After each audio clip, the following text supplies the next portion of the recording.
hole. Kasi 2 inches ang lalim.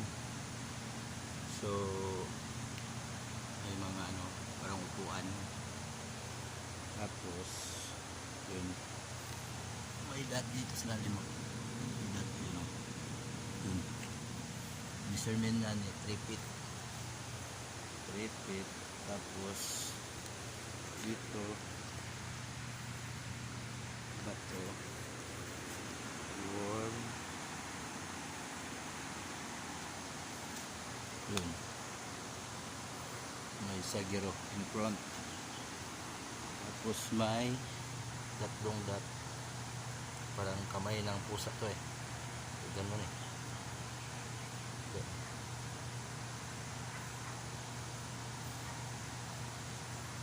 yun, ganyan. Tapos may sagiro po dun sa babaw, sa taas. Ibig sabihin yan is in front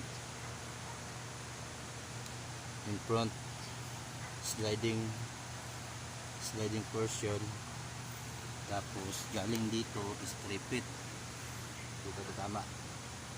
Tapos dyan dito nakamuni ko sa food naka.